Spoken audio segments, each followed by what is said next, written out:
नमस्कार दोस्तों। आज के इस वीडियो में हम सीखेंगे एक्सेल में इफ एरर का इस्तेमाल किस तरह से होता है और हमारे लिए वो कैसे हेल्पफुल होता है। तो स्टार्ट करते हैं वीडियो। हमारे पास ये टेबल है जिसमें हमें वीलुकअप लगाना है। हम इस जगह पे वीलुकअप लगाते हैं।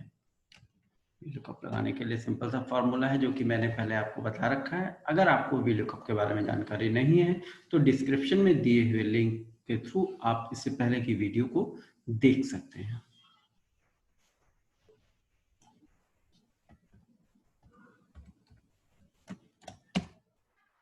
हमने वीलुकअप यहाँ पे लगाया है, सभी सेल्स पे ड्रैग कर दिया है।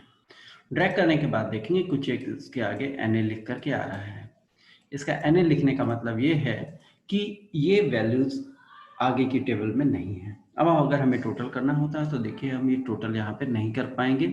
क्यों नहीं टोटल कर पाते हैं? क्योंकि इसमें जो है यहाँ पे इस जगह पे एनए लिखा हुआ है, यहाँ भी एनए है और इस तरह से एनए लिखा हुआ है जो कि हमारे रिजल्ट्स को टोटल करने में प्रॉब्लम कर रहा है। अब आप देखेंगे कि हम यहाँ पे इसका इस्तेमाल इफ एरर के साथ कैसे कर लेते हैं। हम सेम फार्मूला लगाएंगे वीलुकअप का।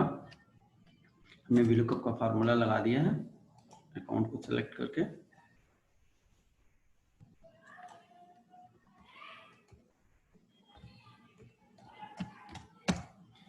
ये देखिए फार्मूला सभी पे हमने ड्रैग भी कर दिया, सेम उसी तरह से वही रिजल्ट आ गया। लेकिन इस बार हम क्या कर रहे हैं, वीलुकअप से पहले हम इफ एरर लिख देते हैं, इफ एरर, और फॉर्मूले के बाद में कॉमा लगा के जीरो, यानी कि अगर एरर आए तो उसकी जगह पे एन लिख करके आए, जीरो लिख के आए, तो हमने जीरो कर दिया और ब्रैकेट को क्लोज करके एंटर बटन प्रेस कर दिया। देखिए अब फार्मूला फिर से हमने इफ एरर वीलुकअप से पहले लगा दिया और यहाँ पे जीरो लगा दिया।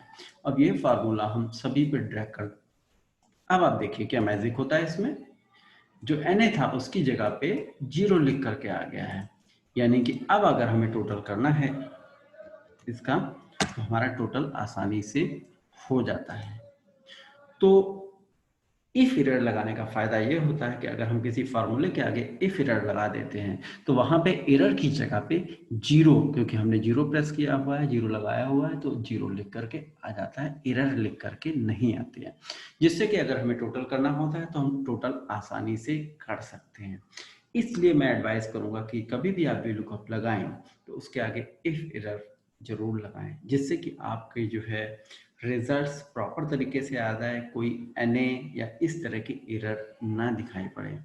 और अगर आपको रिजल्ट का टोटल करना है या कोई कैलकुलेशन करनी है तो आप कैलकुलेशन आसानी से कर सकें।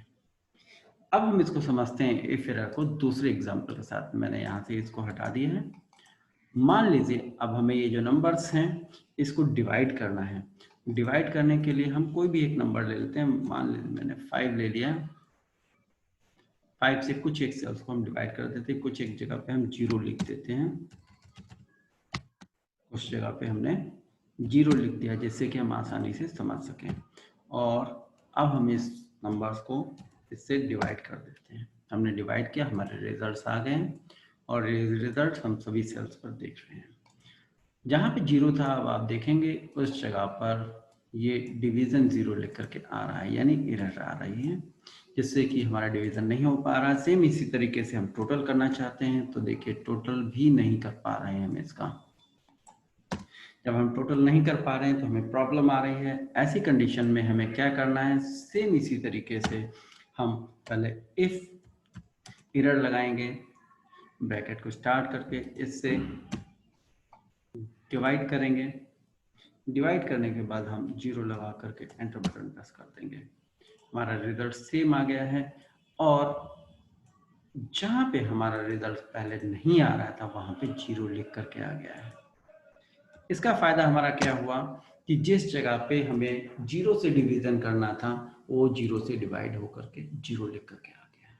और हमने इसका टोटल निकालना चाहा, हमने इसका टोटल भी निकाल लिया। लेकिन पहले केस में जब हमने इफ एरर का इस्तेमाल नहीं किया था तो वहाँ पे डिवीजन की एरर लिख करके आ गई थी, जिसकी वजह से हम टोटल नहीं कर पा रहे थे।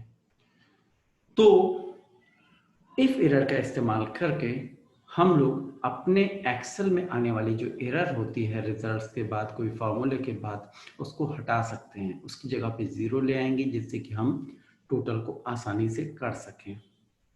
आशा करता हूँ आप इफ एरर के इस्तेमाल को अच्छी तरह से समझ गए होंगे और डिफरेंट डिफरेंट सिनेरियो में आप इसको अप्लाई कर सकते हैं। वीडियो अगर आपको अच्छी लगी है तो इसे लाइक करें, दोस्तों के साथ शेयर करें और सब्सक्राइब करें। Thank you for watching.